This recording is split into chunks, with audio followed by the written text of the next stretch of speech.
कि आप सुबह से यहां बैठे हो।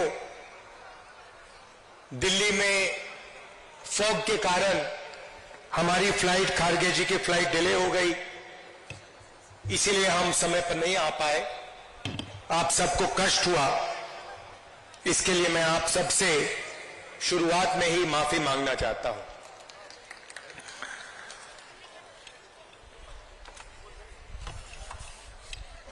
उनतीस जून को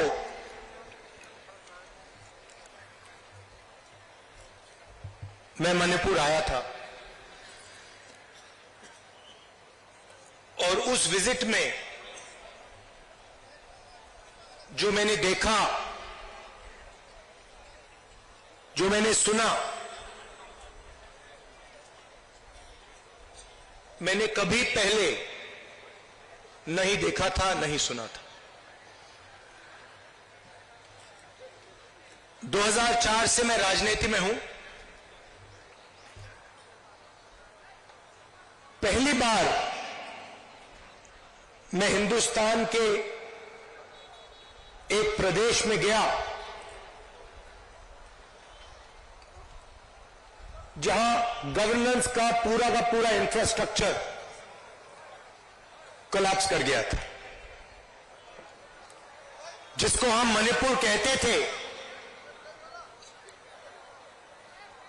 29 जून के बाद वो मणिपुर रहा ही नहीं, बट गया। कोने कोने में नफरत फैली, लाखों लोगों को नुकसान हुआ,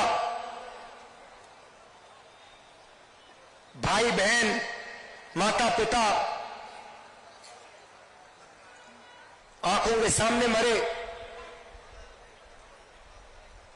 और आज तक हिंदुस्तान के प्रधानमंत्री मणिपुर में आपके आंसू पोंछने, आपसे गले लगने, आपका हाथ पकड़ने नहीं आए। शर्म की बात। शायद नरेंद्र मोदी जी के लिए, बीजेपी और आरएसएस के लिए मणिपुर हिंदुस्तान का भाग ही नहीं है। आपका जो दुख है, आपका दर्द है, वो उनका दुख, उनका दर्द नहीं है। पिछले साल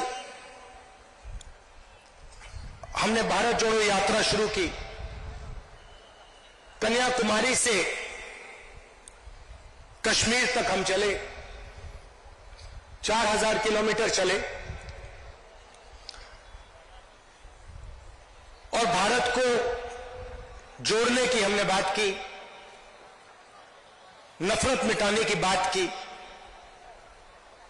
एक धर्म को, एक जात को दूसरी जात से मिलाने की बात की और बहुत अच्छा रिस्पांस मिला। लाखों लोगों से बातचीत की, उनका दर्द सुना।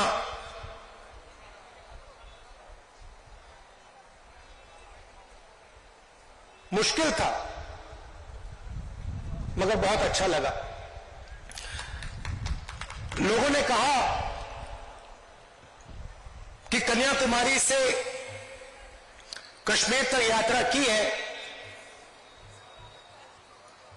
तो फिर ईस्ट से वेस्ट में यात्रा होनी चाहिए। और मैं चाहता था कि जैसे हमने पैदल यात्रा की कन्याकुमारी से कश्मीर, वैसे ही हम ईस्ट से वेस्ट पैदल यात्रा करें। मगर चुनाव का समय है और उसमें हमें थोड़ा ज्यादा समय लगता, इसलिए कांग्रेस पार्टी ने, हमने निर्णय लिया कि ये बस यात्रा होगी, हाइब्रिड यात्रा होगी, बस यात्रा होगी, पैदल यात्रा होगी। सवाल उठा कि यात्रा शुरू कहां से होनी चाहिए। कोई लोग कह रहे थे कि वेस्ट में शुरू होनी चाहिए, कोई कह रहे थे ईस्ट में शुरू होनी चाहिए, और मैंने साफ कहा कि अगली भारत छोड़ो यात्रा सिर्फ मणिपुर से ही शुरू हो सकती है और कहीं से नहीं शुरू हो सकती।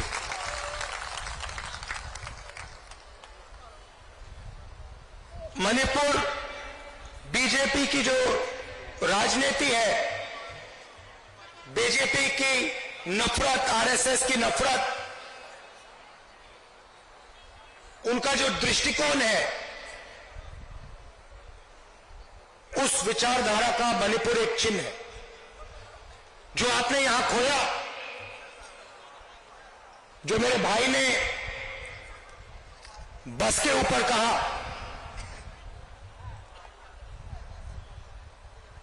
कि we have lost what is most precious to us. You have lost it because of the ideology of the BJP, because of the politics of the BJP, because of the hatred that the BJP and the RSS spread in their politics. I was listening to my brother when he was saying we have lost what we valued, and I was thinking to myself, yes, you have lost what you have valued, but we will find what you valued once again and bring it back to you. We understand, all of us on the stage understand the pain that the people of Manipur have been through. We understand the hurt, the loss, the sadness that you have been through. And we promise you, we commit to you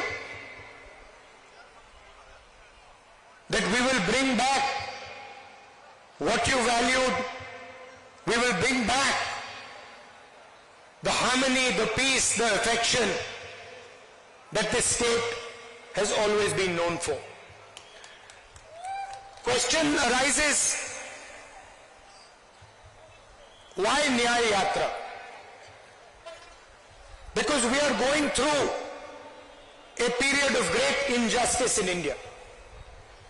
Social, economic, and political injustice. Injustice against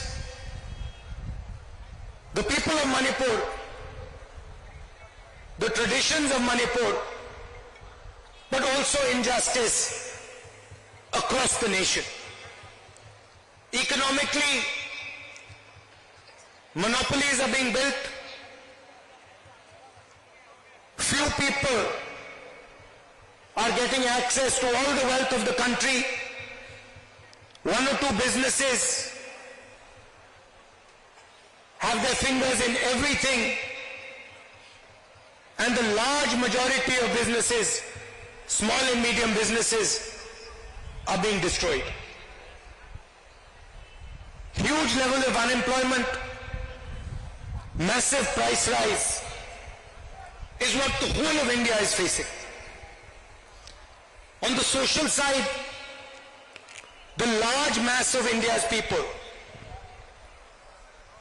the lower castes, Dalits, tribals, simply do not have a say in the governance system of the country. I have given example upon example of how the large mass of our people are excluded from the political system, from the governance system. So these are the issues that the Bharat Chodo Nyaya Yatra is going to raise. But this is less about us and more about you. Bharat जोड़ो यात्रा में हम सुबह शुरू करते थे, 6 बजे शुरू करते थे और 7 बजे रात तक हम चलते थे. हमारा भाषण 20-25 मिनट का होता था। शाम को हमारा एक भाषण होता था, मगर 7-8 घंटे हम आपकी बात सुनते थे, किसानों की, मजदूरों की, छोटे दुकानदारों की, महिलाओं की, युवाओं की। और यही इस यात्रा का लक्ष्य है। हम ज्यादा बोलना नहीं चाहते हैं, हम आपको अपनी मन की बात नहीं बताना चाहते हैं, हम आपकी मन की बात सुनना चाहते हैं, आपका दर्द समझना चाहते हैं और आपके साथ हिंदुस्तान का अगला जो विजन होगा, हिंसा का नहीं, नफरत का नहीं, मोनोपोलीज का नहीं,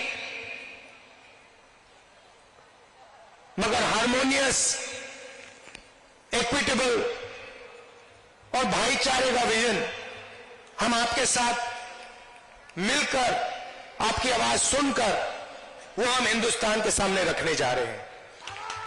एक बार फिर आप आए, दूर दूर से आए, शाम का समय है, आपको यहां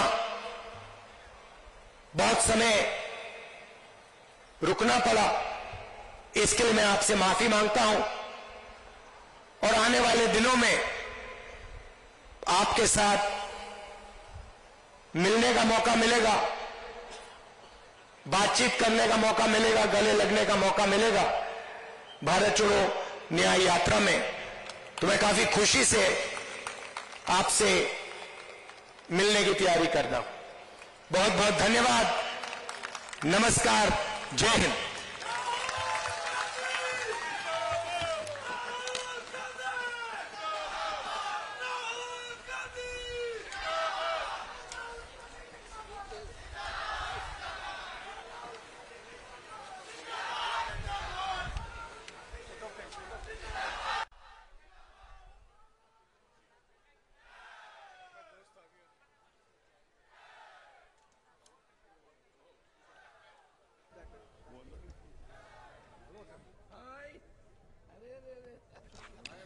इकाई खुमनजरबा पार्टी की वाइस वर्किंग प्रेसिडेंट श्री फजल रहीम, अखोई इकाई खुमनजरबा श्री राहुल जी ना पासन थंबिग्रबगी मतुंगदा दोंना वोट ऑफ थैंक्स पीबीनबगी दमक्ता कौशिनजरी।